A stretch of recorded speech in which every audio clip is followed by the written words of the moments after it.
Bom dia!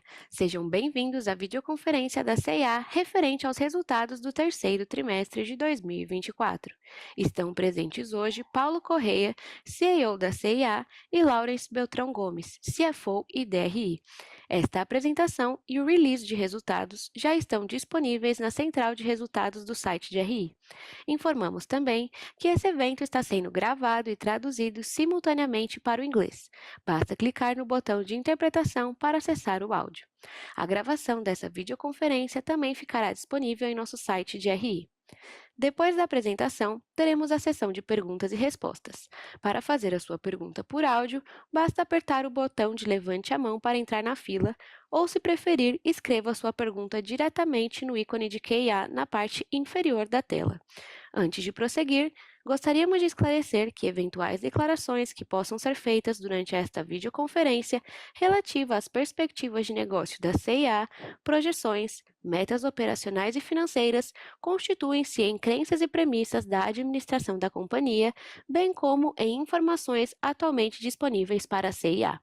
Considerações futuras não são garantias de desempenho e envolvem riscos, incertezas e premissas, pois se referem a eventos futuros e, portanto, dependem de circunstâncias que podem ou não ocorrer. Investidores e analistas devem compreender que condições gerais, condições do setor e outros fatores operacionais podem afetar os resultados futuros da CIA e podem conduzir a resultados que diferem materialmente daqueles expressos em tais condições futuras. Agora passo a palavra para o Paulo, que iniciará a apresentação. Por favor, senhor Paulo, pode prosseguir.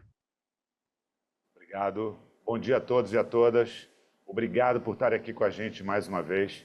Estou muito feliz de poder dividir com vocês aqui hoje mais um trimestre de resultados robustos, com performance consistente e crescimento em todas nossas métricas financeiras e operacionais.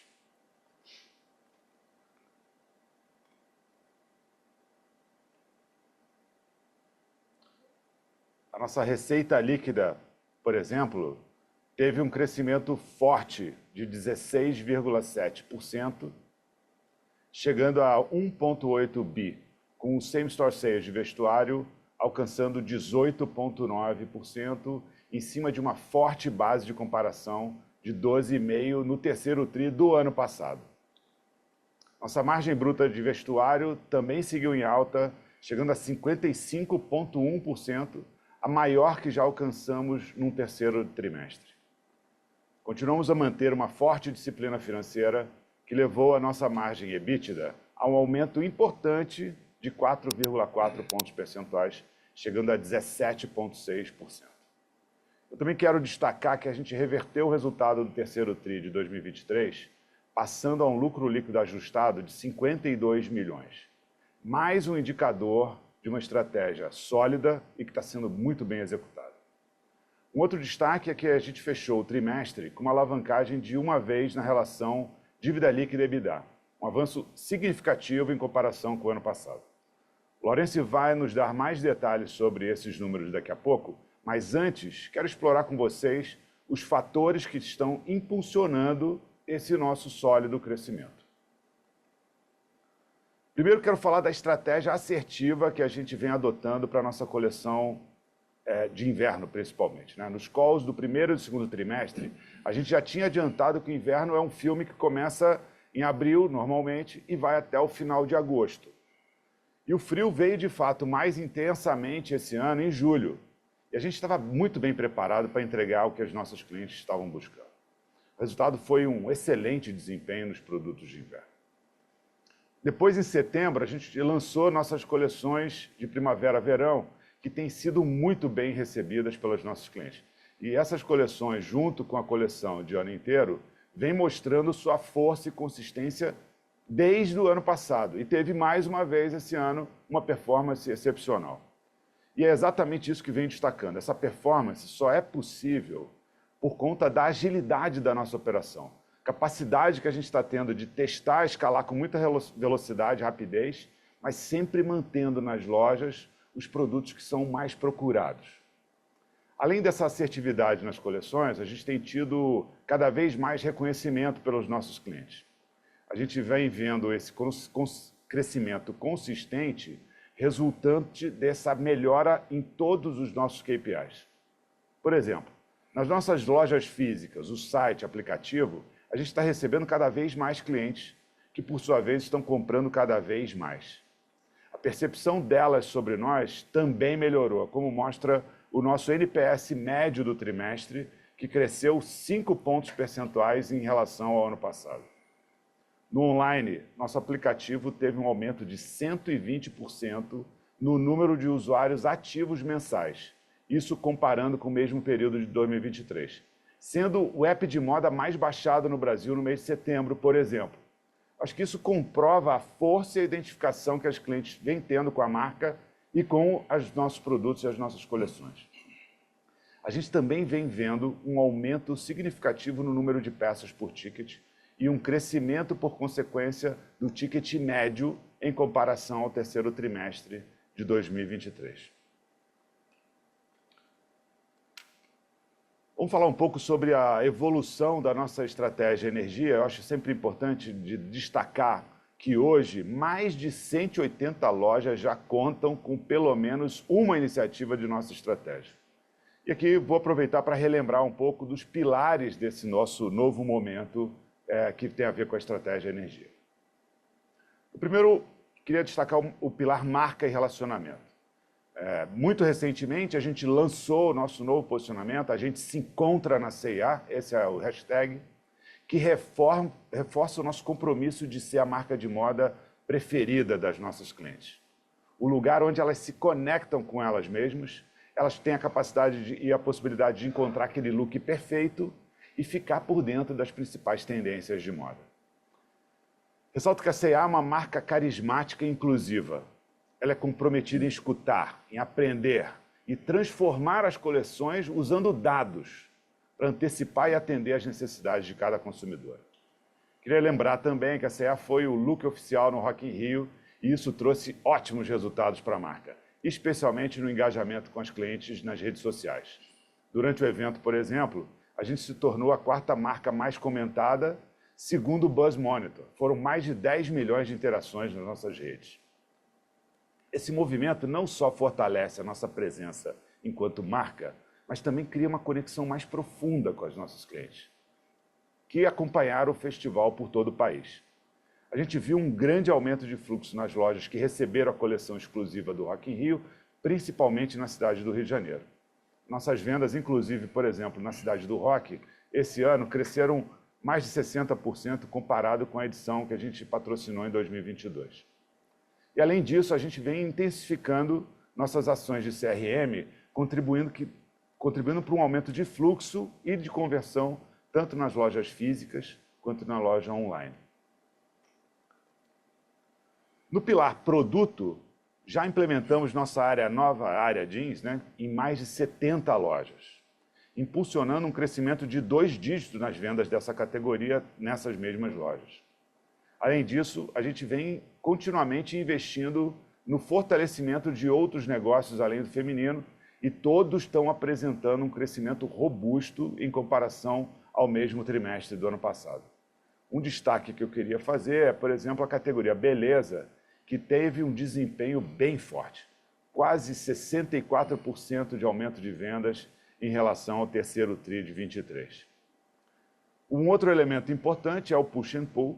A gente vem evoluindo na implementação desse modelo. A gente hoje já tem 50% do nosso sortimento dentro desse formato de distribuição, o que facilita a assertividade do cor e tamanho em cada loja.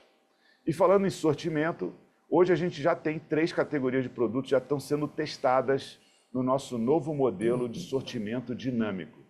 E esse, gente, é um passo importantíssimo para aumentar a assertividade na oferta de produtos para as nossas clientes, considerando não só as diferenças que existem nas macro-regiões, mas também o perfil específico de cada uma das nossas 330 lojas.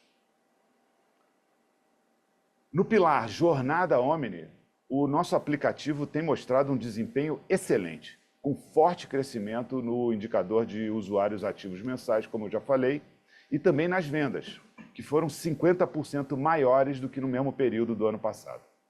Ao longo desse terceiro trimestre também, reinauguramos, na verdade, 3 lojas icônicas que passaram por grandes reformas. E temos mais 4 ainda para reinaugurar ainda esse ano. Essas lojas estão mostrando o melhor que a C&A tem para oferecer e vão servir como ponto de partida para o novo formato de loja 2025.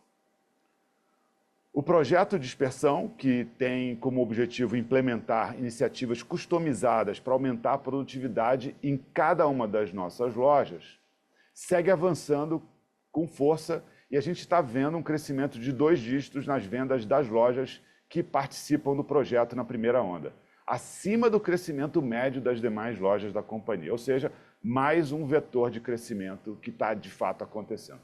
Com todos esses fatores juntos, a gente está conseguindo um crescimento de same-store sales de 2 dígitos pelo 5º trimestre seguido. E esse, gente, é só o primeiro ano do Energia. Todos esses destaques fazem parte dessa nossa jornada, da nossa estratégia Energia C&A.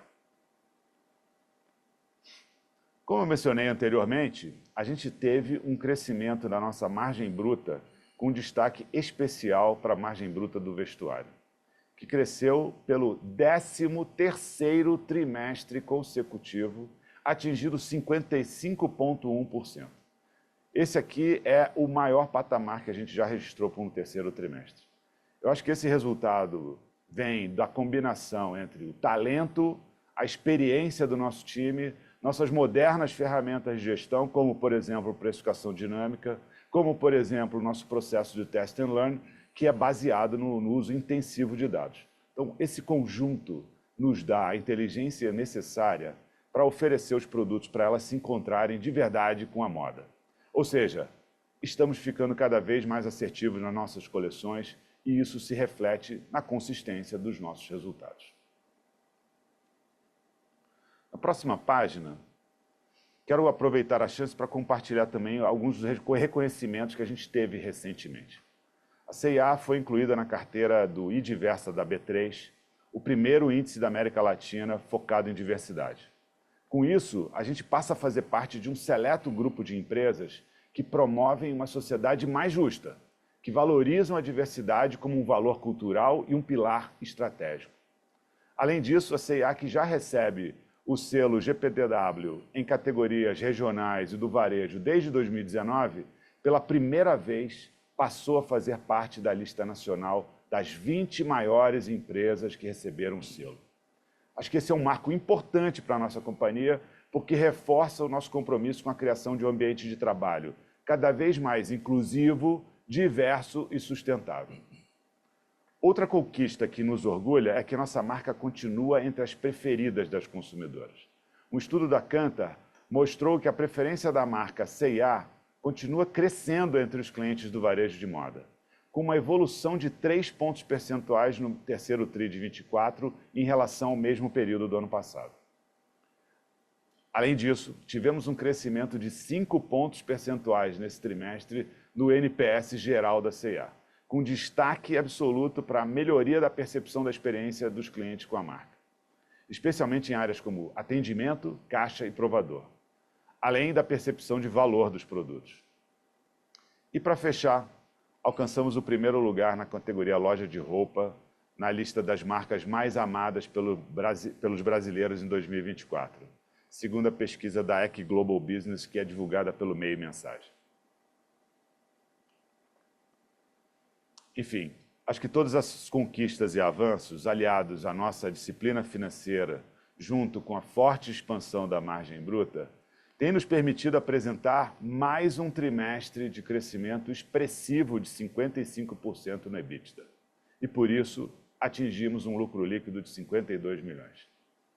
Isso demonstra, mais uma vez, a solidez e consistência dos nossos resultados, reforçando a confiança que estamos no caminho certo para continuar essa nossa trajetória de sucesso. Agora passo a palavra ao Laurence, nosso CFO, que vai dar sequência à apresentação. Bom dia a todos. Já agradeço antecipadamente aqui a presença de todos, a audiência. Muito bem. Então, iniciando, o Paulo já passou pelos principais números, mas eu vou dar um pouco mais de cor aqui para vocês. Nesse trimestre, nós tivemos novamente um crescimento forte em relação ao mesmo período do ano passado. No vestuário, aqui no Apparel, registramos um crescimento de 19% no same-store sales, mesmo sobre uma base de comparação forte de 12,5% de crescimento no ano passado. Vale destacar aqui que esse crescimento veio substancialmente por volume, dado que o preço médio de venda veio um pouco abaixo da inflação. Esse foi o 5º trimestre seguido que entregamos um crescimento de 2 dígitos, e isso se deve principalmente ao talento do nosso time criativo, às nossas ferramentas de gestão e disciplina na execução em lojas. Aproveito aqui também para destacar o nosso Hub de Inteligência Comercial, que apresentamos pela primeira vez lá no nosso CAD em abril. O Hub de Inteligência Comercial ele é um conjunto de ferramentas de inteligência integrada a toda a estratégia comercial, desde a projeção de demanda, passando pelo sortimento de compra de produtos e monitoramento de toda a performance comercial. Todos esses processos, eles geram maior capacidade analítica para a tomada de decisão com uma maior agilidade e precisão. Indo aqui para a próxima página, nós tivemos a expansão da margem bruta de vestuário pelo 13º trimestre consecutivo, atingindo 55,1%, uma margem recorde para um terceiro trimestre na C&A. Essa evolução ela vem de uma maior venda de produtos a preço cheio, resultante de uma proposta comercial bem recebida pelas clientes, o que cria oportunidades para a atuação da precificação dinâmica.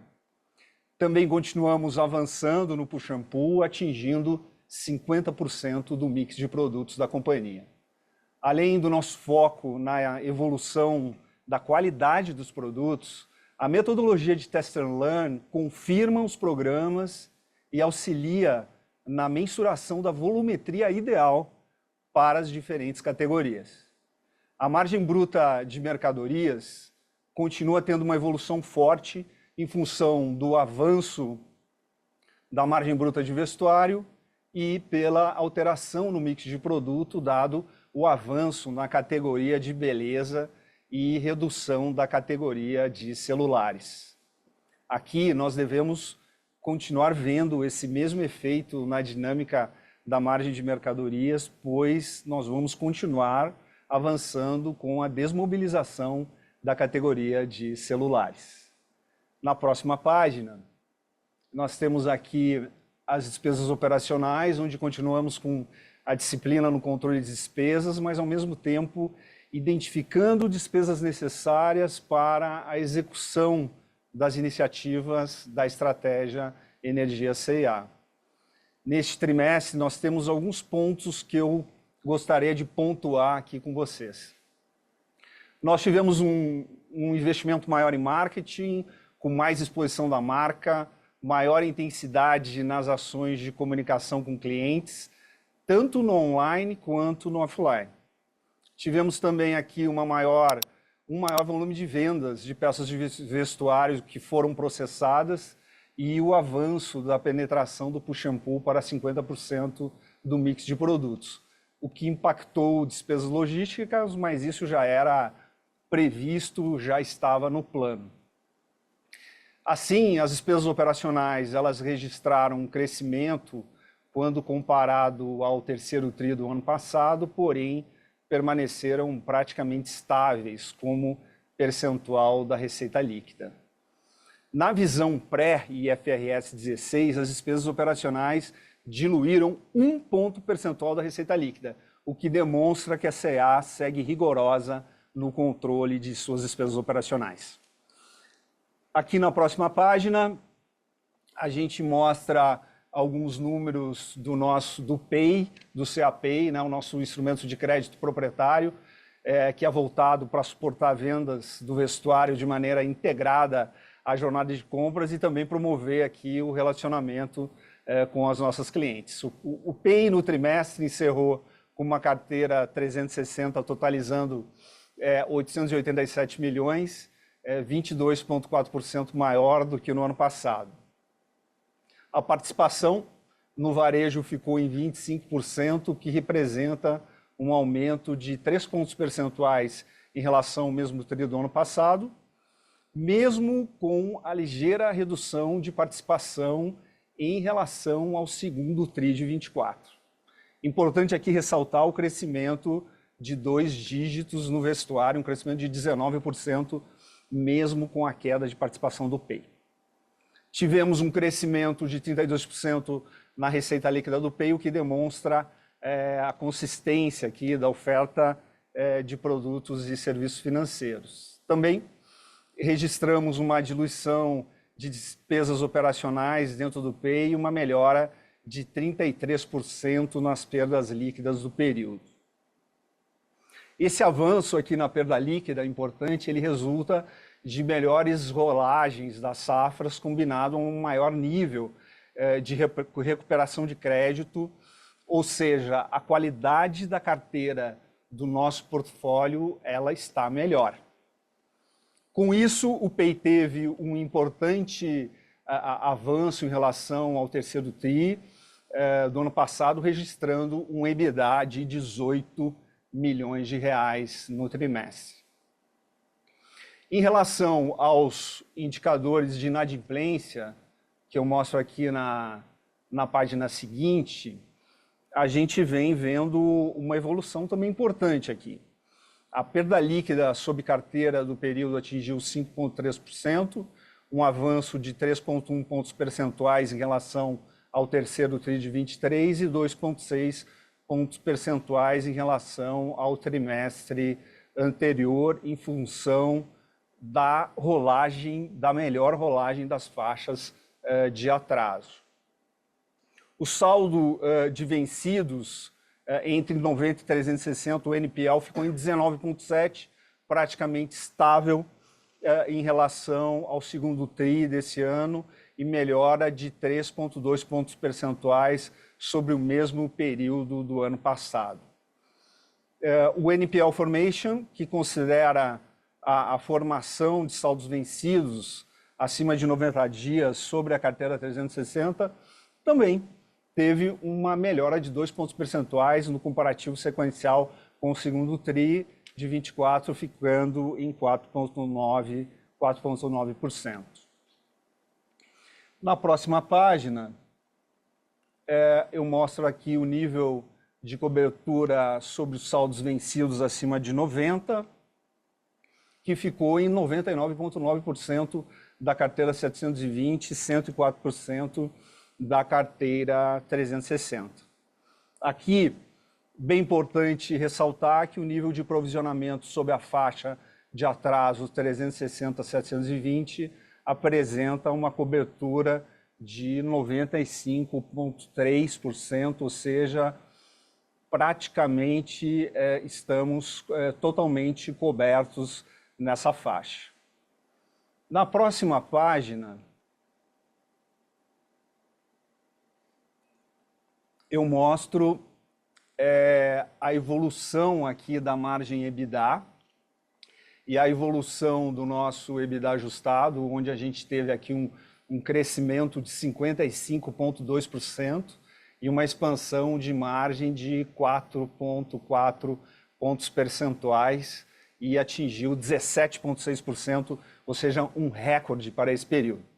Isso é um avanço significativo na nossa performance, fruto da evolução dos processos de criação e desenvolvimento de produtos de moda, também na gestão da margem bruta e também na eficiência operacional. Em relação ao bottom line, também tivemos aqui um recorde com lucro líquido ajustado de 52 milhões, o que representa aqui uma forte reversão em relação ao resultado do ano passado. E também, como já falamos também no trimestre passado, estamos aqui acelerando os investimentos nas nossas lojas com o início do programa de reformas, tendo como objetivo aqui testar atributos para a concepção de um novo conceito que será lançado em 2025. Com isso, o investimento foi de 73%, 73,5% maior que o mesmo TRI do ano passado.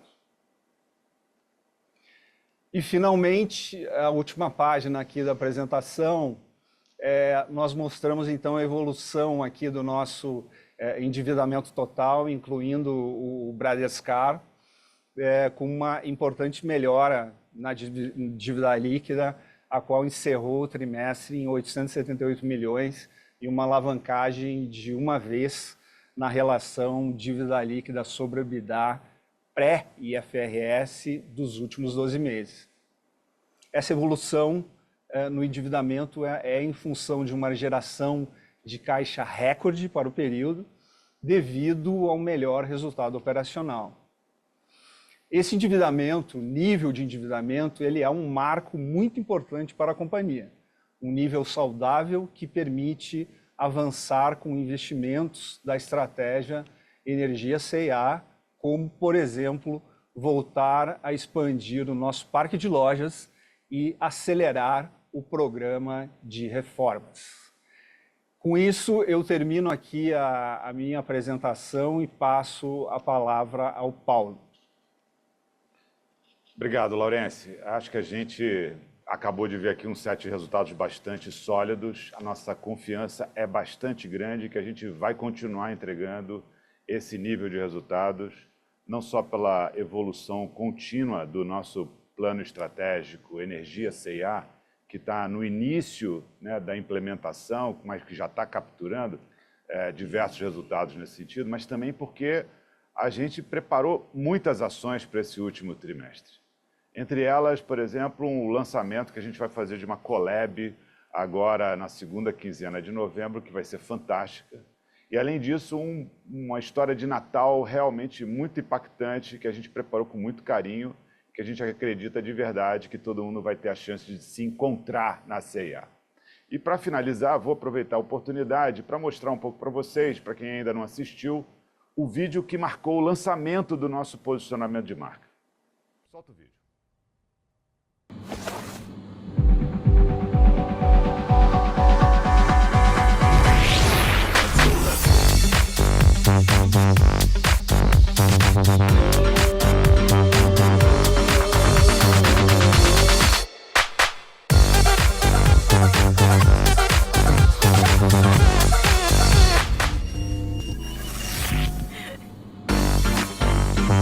A gente se encontra na moda. A gente se encontra na C&A.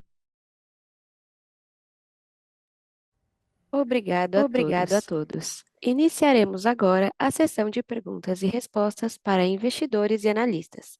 Caso deseje fazer alguma pergunta, por favor, pressione o botão Reação e, em seguida, levantar a mão. Se a sua pergunta for respondida, você pode sair da fila clicando em Abaixar a mão. A nossa primeira pergunta vem do senhor Vinícius Stranos, da UBS. Por favor, senhor Vinícius, pode prosseguir. Bom dia, Paulo, bom dia, Laura, obrigado por pegar minha pergunta. Vocês comentam sobre o crescimento das lojas High e Conceito, que foi acima ali do resto da rede. Queria entender um pouquinho melhor os drivers de crescimento nesse cluster específico de lojas. Entendo que o projeto de dispersão pode ter ajudado aqui. E qual o gap de vendas, né, que vocês observam no High Conceito vis-à-vis as lojas mais populares? E uma segunda pergunta, se você puder comentar também, agora olhando um prazo mais longo, quão relevante tem sido a expansão do C&A Pay para as vendas e um pouco a percepção de vocês sobre a dinâmica macro aqui no segundo semestre. Obrigado. Obrigado, Vinícius, pela tua pergunta, as perguntas, né, na verdade. Vamos lá, começando aqui pela High Conceito, acho que os grandes drivers têm a ver exatamente com essa capacidade que a gente está tendo de propor, testar produtos novos com muita velocidade e escalar a partir da aceitação desses produtos.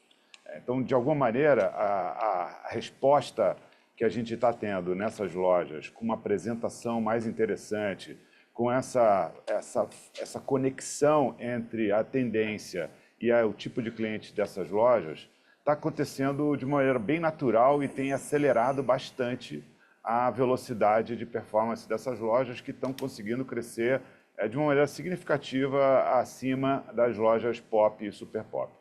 Obviamente, eu acho que a gente também tem que colocar em contexto que a dinâmica macroeconômica também tem um papel nessa jornada.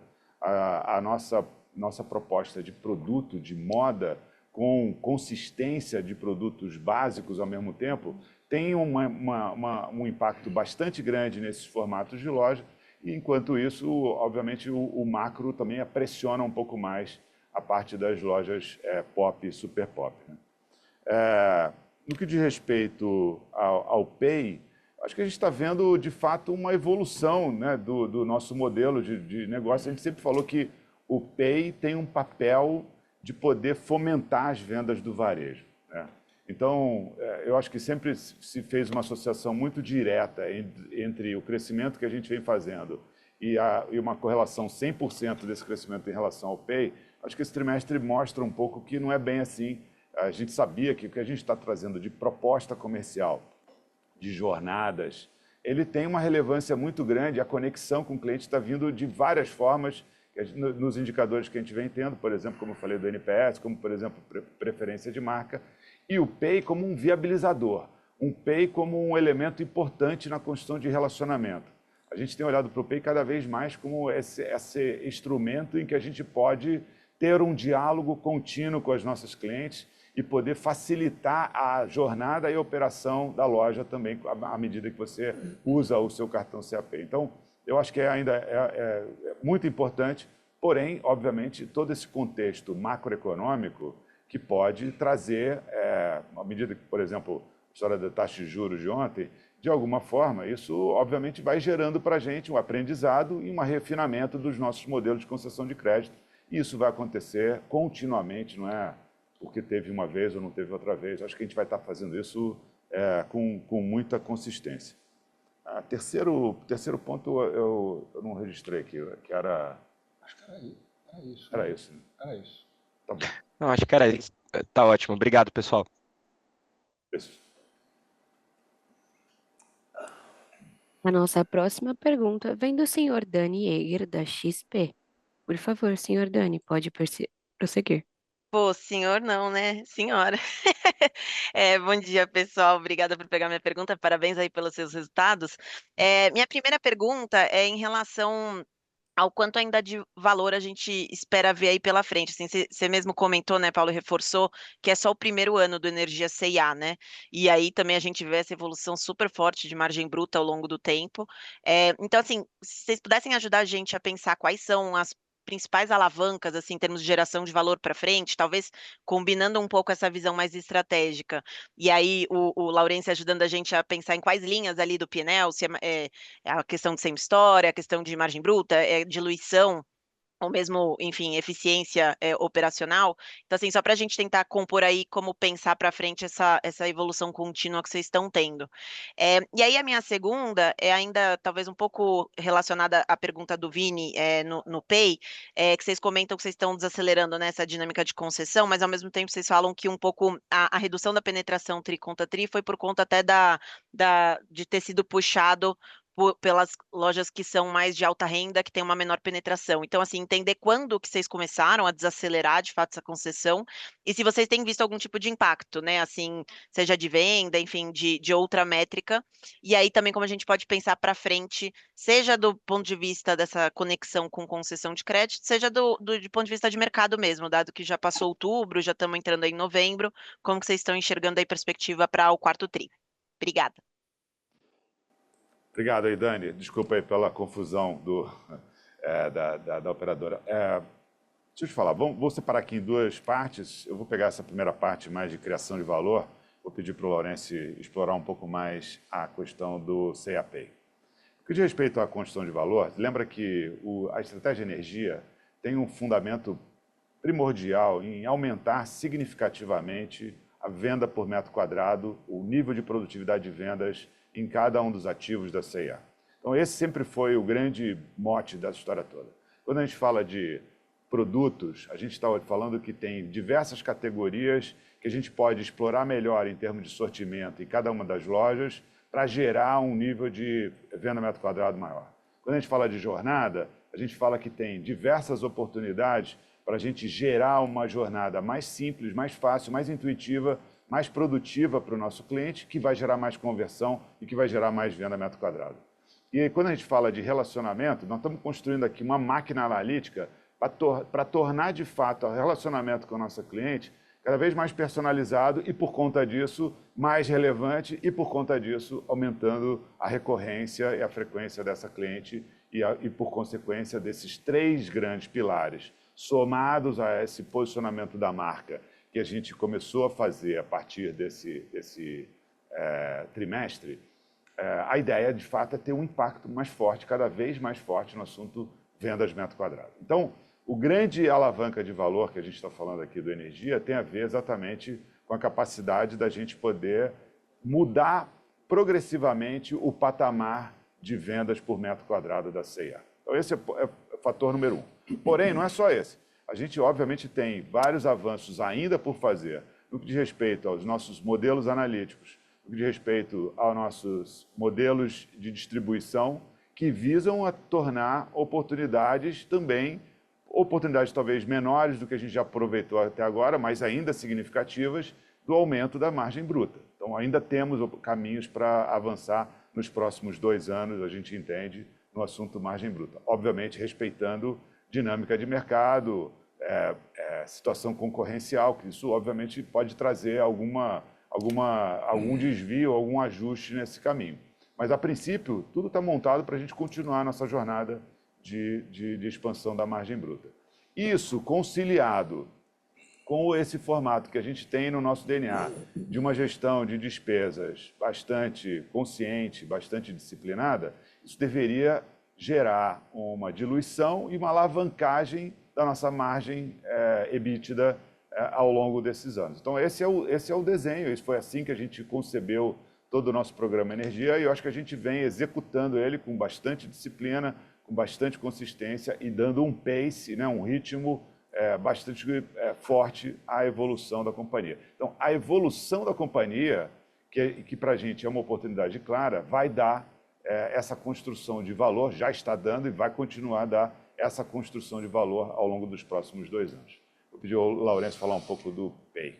Tá bom, vamos lá, Dani, obrigado pela pergunta, pela participação. Eu acho que tem dois aspectos aqui na resposta. Eu acho que primeiro, se você for lembrar, nós falamos no C&A Day, né, que a gente estava evoluindo e trazendo aprimoramentos no modelo de concessão de crédito, né, com 2 birôs, desenvolvendo também birô interno, behavior score interno também, e essa modelagem de concessão ela evolui, ela não é estanque, ela vai evoluindo à medida que a carteira matura, à medida que a gente vai conhecendo mais o portfólio, o comportamento e também variáveis externas, né, macro também são importantes e fazem parte também da evolução desse modelo. Então, é uma evolução natural, né? Tudo que o CAP e todas as decisões voltadas dentro dessa estratégia de crédito são baseadas em modelagem, em números e dados, e então a gente vê como um efeito natural. A resposta é não, acho que não tem impacto nenhum, a gente não viu nenhum impacto dessa redução de participação ou uma menor produção de cartões novos, a gente vê isso como natural. Eu acho que isso é mais uma evidência que a venda é pelo produto, pela proposta comercial, e não é o principal driver da venda, é a proposta comercial e não o crédito. Entretanto, o crédito ele é importante para suportar vendas, para criar, robustecer o relacionamento e a fidelização. Tá? Então, a gente vê como uma evolução natural desse processo.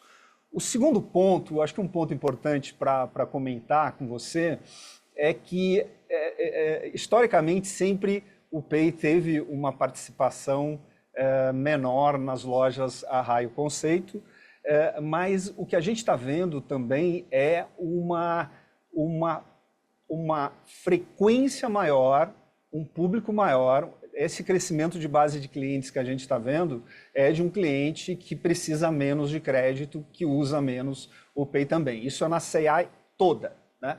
Então, eu acho que esse é um ponto também da característica desse crescimento de base ativa que a gente está tendo na C&A também, um cliente também que demanda e que precisa menos também, ou que tem interesse menor pela experiência do CA-Pay.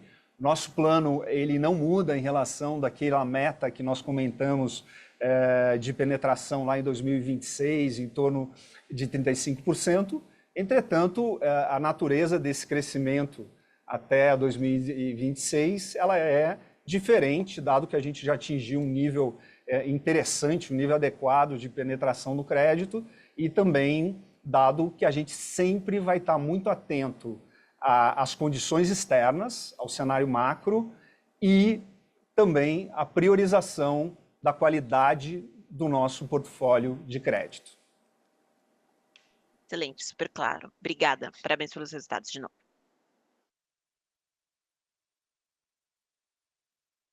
A nossa próxima pergunta vem do senhor Luiz Guanais, do BTG Pactual. Por favor, senhor Luiz, pode prosseguir. Bom dia, Paulo. Bom dia, Laurence. Acho que duas perguntas aqui do meu lado, pessoal. A primeira é se vocês poderiam comentar como é que a gente pode pensar a dinâmica de selling expenses, né, para os próximos tris, até pegando um pouco o gancho do que você comentou, né, Paulo, de um crescimento de venda que ele está bem robusto, né, e eu acho que vocês têm surpreendido positivamente o mercado nesse sentido ao longo dos últimos tris. E aí a segunda pergunta, né, passando para o CA-Pay, se a gente deveria esperar alguma mudança nos índices de cobertura da carteira, Laurence, né? Você comentou, né, de um nível estabilizado, né, em relação ao tripassado também, mas dada a perspectiva de crescimento de carteira, né, e como vocês estão vendo o comportamento de NPL também, como é que a gente poderia esperar nível de cobertura? Obrigado. Muito bem, eu vou pegar essa. Obrigado, Guanais. A gente tem tido uma boa, no selling, uma boa performance, um bom controle. Acho que a gente tem conseguido, tanto, embora tenhamos uma mobilização, uma força, mas o Estratégia Energia C&A também tem trazido também oportunidades no sentido da otimização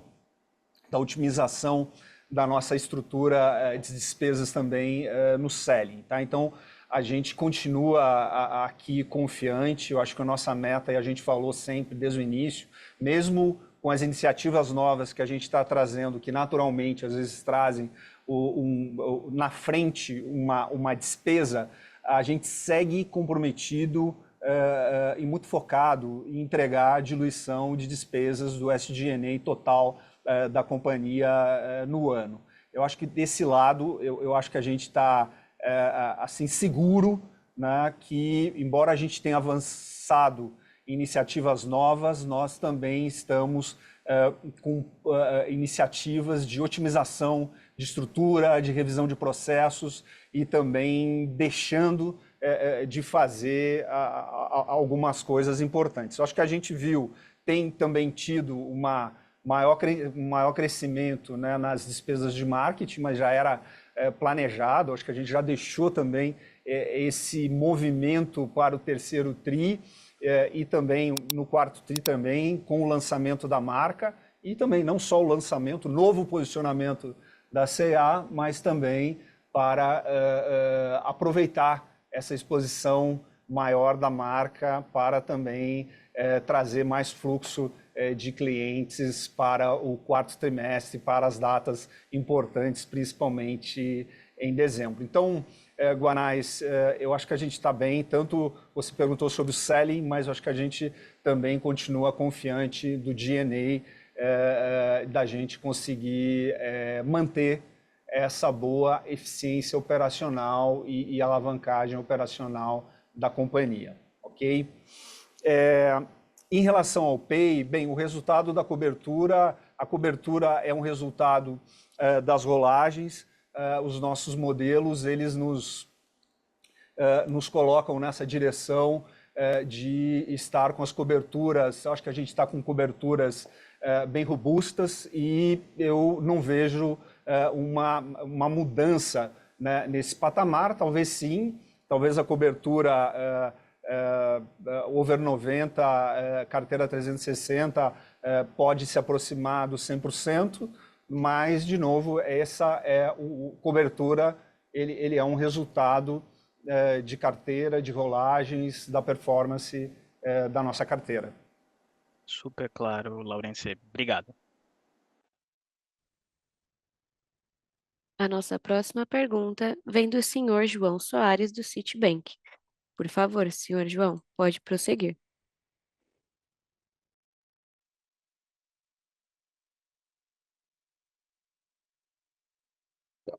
Estão me ouvindo agora? Bom dia, Paulo. Bom dia, Laurence. Tudo bem? Duas perguntas aqui do meu lado. Primeiro, eu queria explorar um pouquinho essas reformas, Paulo.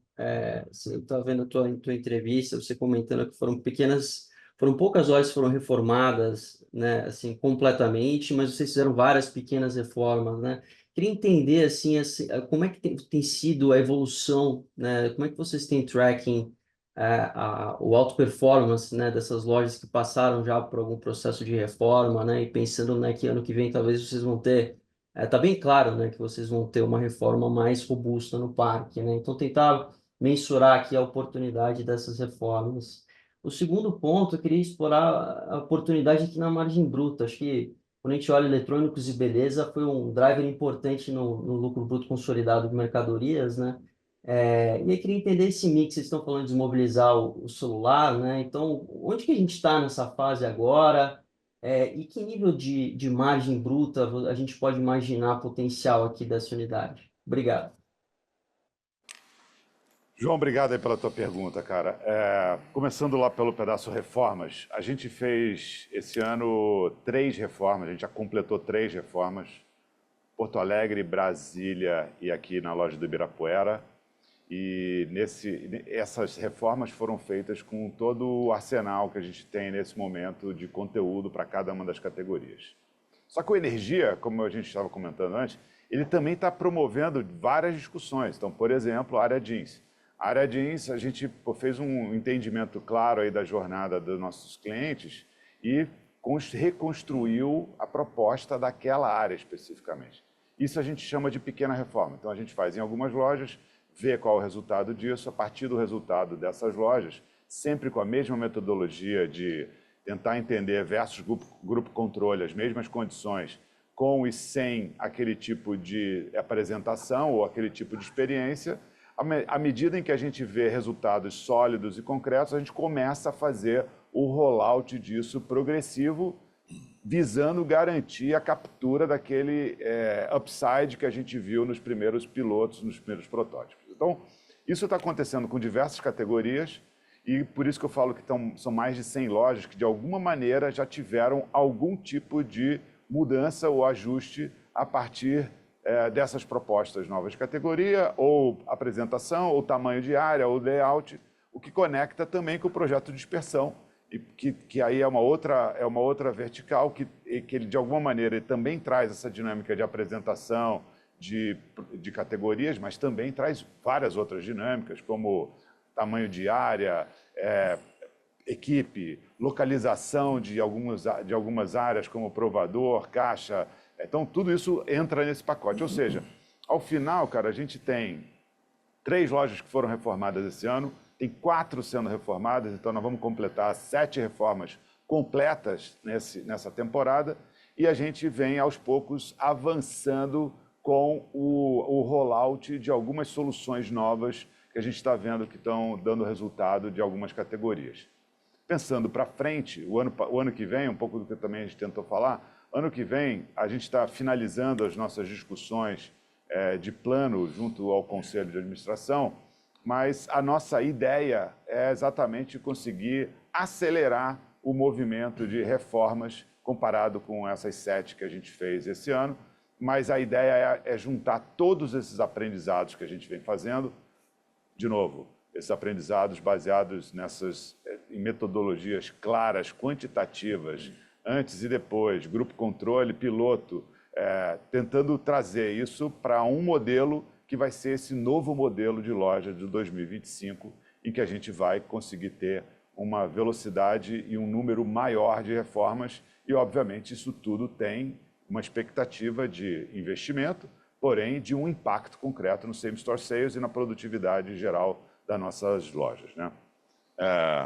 Com relação à margem bruta, como você perguntou, a gente falou assim dessa desmobilização, então o celular tem avançado nessa desmobilização.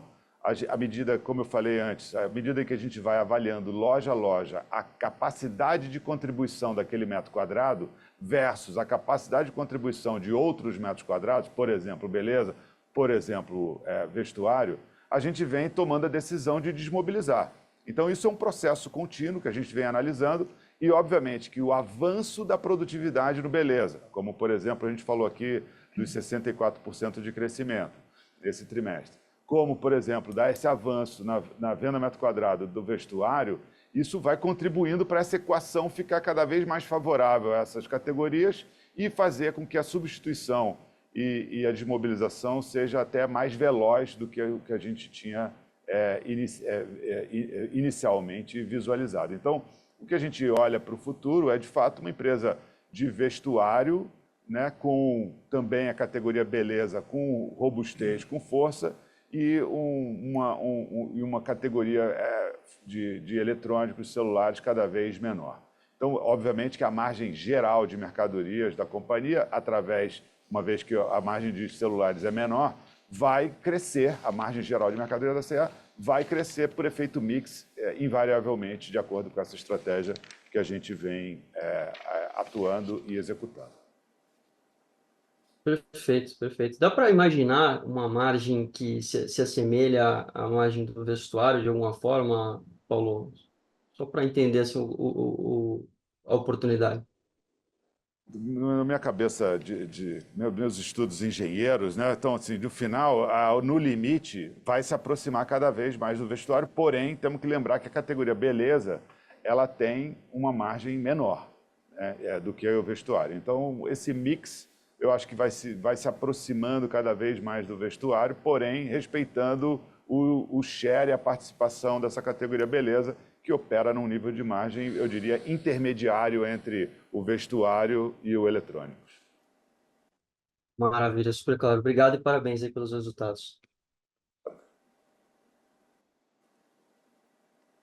A nossa próxima pergunta vem do senhor Rodrigo Gastim, do IBBA. Por favor, senhor Rodrigo, pode prosseguir.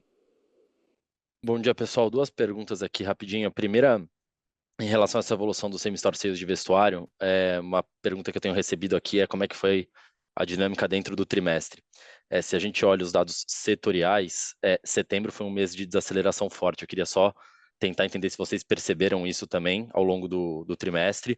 E mais importante do que isso, né, quando você fala dessa dinâmica de melhora de produtividade por metro quadrado, se, enfim, você continuou vendo isso em setembro e outubro, qualitativamente falando, se você vê alguma dinâmica muito diferente do que foi a média do terceiro tri. Acho que essa é a primeira pergunta. E a segunda é capital de giro. Quando eu olho aqui supplier financing, ano contra ano a gente teve uma piora, né, tanto de fornecedores como de estoque. Como vocês estão acelerando muito venda na ponta, eu queria entender o quanto disso é aceleração de venda, o quanto disso algum evento eventualmente pontual do TRI, alguma coisa assim. Só queria entender, esse supplier financing, ele volta para a estrutura que era no ano passado? Tem algum ponto aqui de capital de giro, algum comentário que vocês gostariam de fazer? São essas duas. Obrigado, pessoal. Rodrigo, obrigado aí pelas suas perguntas, cara. Com relação ao same-store sales, se você falar assim, a variação dentro do próprio trimestre, eu entendo que a forma como aconteceu para a gente não viu essa desaceleração em setembro, tá? Então, eu acho que a performance, como eu falei, em julho, obviamente, teve um impacto maior por conta da temperatura e da venda dos produtos de inverno, mas setembro foi robusto, foi bem importante para a gente, e a gente entende que todas essas iniciativas que a gente vem trazendo do energia, de alguma maneira também nos ajudam nessa jornada a flutuações macro serem mais diminuídas ou mais absorvidas por essa evolução que a gente vem fazendo na nossa proposta. Na parte de Supply and Finance, Ok, sim, aqui tem alguns comentários aqui importantes aqui a fazer, né? No DPO, Suppliers Finance, aqui eu acho que principalmente a gente tem esse ano um mix maior de importados, onde a gente tem um prazo de pagamento menor, então esse é um ponto importante. Também o avanço da categoria beleza também tem esse efeito aqui no DPO, né, no dias de fornecedores. Entretanto, a gente tem tido uma evolução boa no dias de contas a receber, no DSO, isso tem mitigado parcialmente esse efeito, também pela a queda, a redução, né, de celulares. Os celulares exigia um prazo de recebimento maior, então a gente tem tido essa mitigação nesse efeito. E de inventário a gente está com uma preparação, acho que terminamos o trimestre mais bem compostos, mais bem preparados, né, para o quarto tri, né, agora desse ano. Então também acho que teve um planejamento comercial também mais robusto para a gente estar mais composto logo no início do tri, do quarto trimestre. Importante aqui que a gente está com um estoque quase 30% mais novo do que o ano passado. Tá? Então, eu acho que esses são os principais pontos aqui do capital de giro. Um ponto que eu gostaria de ressaltar é que a gente continua buscando oportunidades de liberação de capital de giro. Essa é uma importante alavanca de geração de valor da companhia e, embora os low-hanging fruits já tenham sido coletados, mas a gente vê oportunidades aqui ainda de buscar valor e liberação de capital de giro no ano que vem. Show, super claro. Só um follow-up rápido aqui, essa dinâmica macro, né, do setor muito forte e essa combinação eventualmente com o aumento de taxa de juros, isso teoricamente tem um lagging, né, na percepção de atividade, né? Se você sobe a curva de juros, talvez demore um pouco para bater em atividade.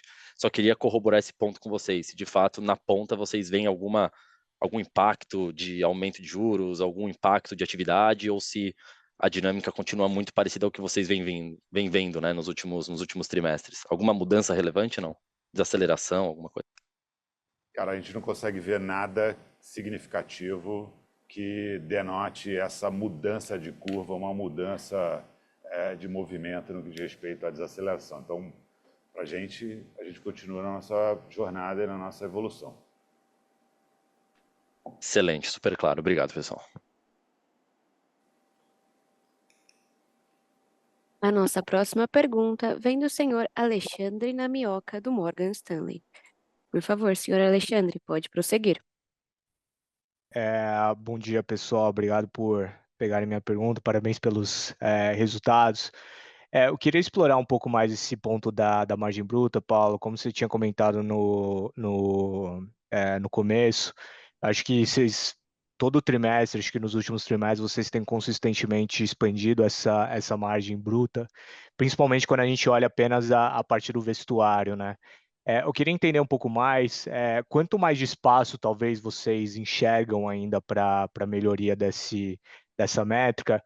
E eu acho que outro ponto aqui, se eu puder também, desculpa, eu não sei se vocês já comentaram isso aqui no call, mas se a gente conseguir quebrar talvez essa performance do same-store sales, talvez por região, se teve alguma região que eu acho que performou melhor, ou se essa performance foi bem homogênea across the board aqui.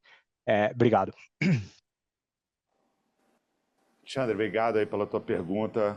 Voltando lá na margem bruta, cara, assim, como a gente estava falando, acho que a gente já aumentou praticamente 5 pontos percentuais, mais de 5 pontos percentuais nos últimos anos no assunto margem bruta, o que eu acho que é realmente muito, muito significativo, muito relevante. Olhar daqui para frente, a gente entende que ainda tem oportunidades, seja no que diz respeito, número 1, assertividade da coleção, que tem que ser cada vez maior.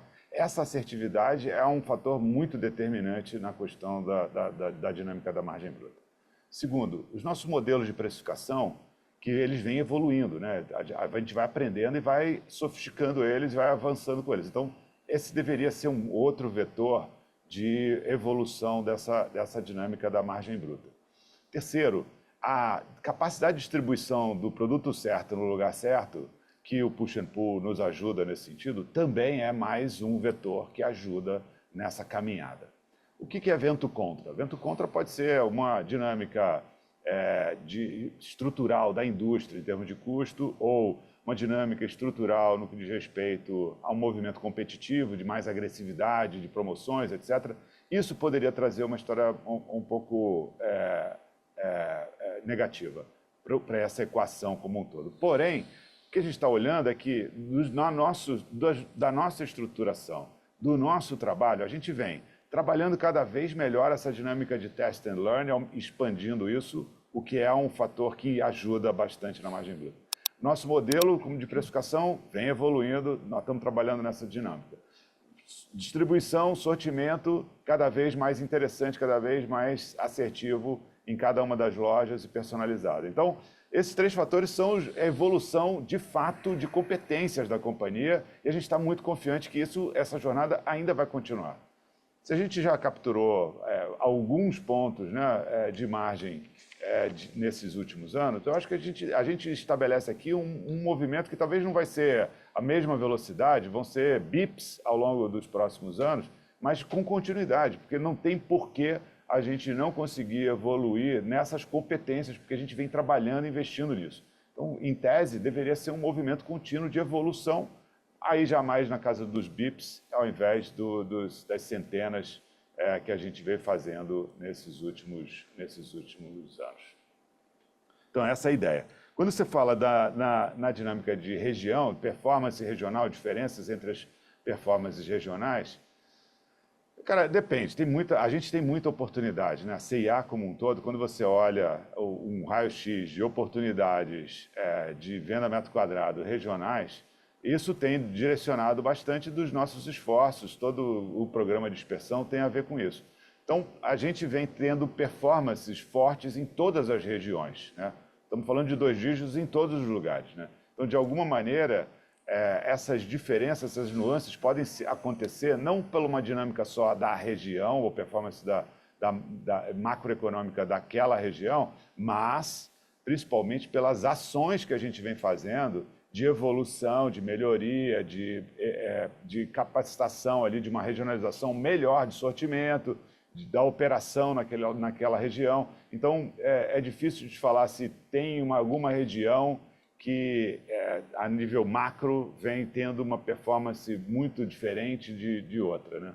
Então, a princípio, eu não tenho grandes diferenças que sejam explicadas na dinâmica macro de cada região. Perfeito, super útil. Obrigado, pessoal.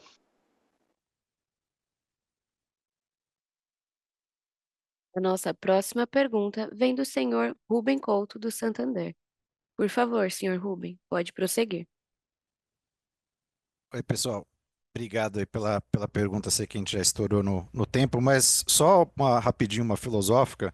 Se vocês puderem ajudar a gente a entender melhor o quão relevante é esse rebranding da marca C&A, qual o objetivo mesmo do novo posicionamento, né? Mais chamar atenção para a loja física, me parece pelo slogan, rejuvenescer a marca para comunicar melhor com o público jovem, posicionar a marca com essa referência de moda para permitir um preço talvez mais premium nesse mid-market que vocês atuam. Enfim, queria um pouco de ajuda aqui para entender o quão importante é, o que a gente pode esperar com base nessa mudança. Lembro que vocês falavam muito que esse rebranding que estava no forno era importante, inclusive para a estratégia de upgrade nos formatos de loja. Enfim, o que conseguirem ajudar aqui a gente para ter um pouquinho mais de direcionamento objetivo dessa mudança, seria legal. Obrigado. Super. Rubens, legal, ótima pergunta sua, cara. Cara, assim, lembra lá no conceito do CAD e do energia, da nossa estratégia de energia, um dos elementos mais críticos é esse elemento do posicionamento da marca.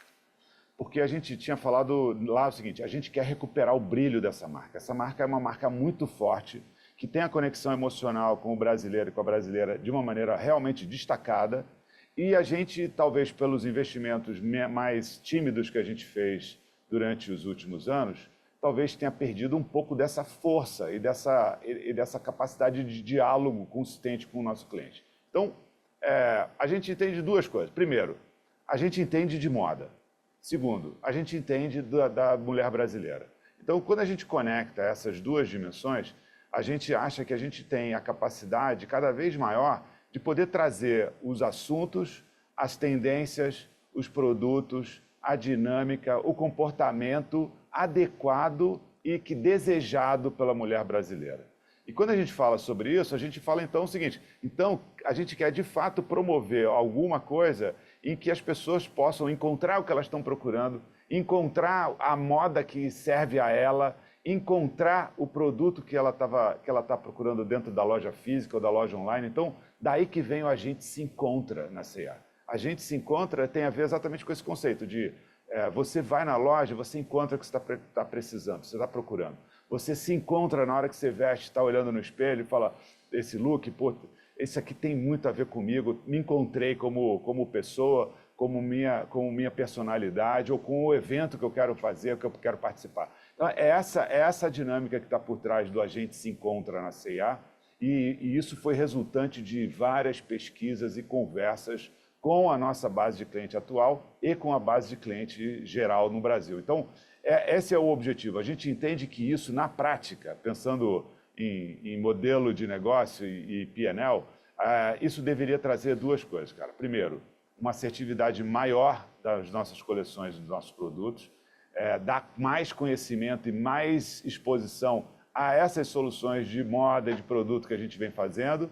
E terceiro, ao final, se isso tudo acontece, a gente espera, de fato, um fluxo maior nas nossas lojas, tanto na física quanto online, e uma conversão, um nível de conversão também maior, tanto na loja física quanto online, ou seja, o aumento da produtividade de metro quadrado que a gente vem falando bastante e vem buscando nessa jornada. Então, a ideia da marca, a marca é como se fosse o grande guarda-chuva que abraça todas as iniciativas que a gente vem fazendo, de evolução do negócio, de evolução da companhia como um todo, e impulsiona ainda mais esse relacionamento com o cliente através de um diálogo que tem relevância para esse cliente. Essa é a ideia que está por trás e por isso que a gente trouxe essa é a origem real desse slogan, A Gente Se Encontra na C&A. Boa, super ajudou. Obrigado. A sessão de perguntas e respostas está encerrada.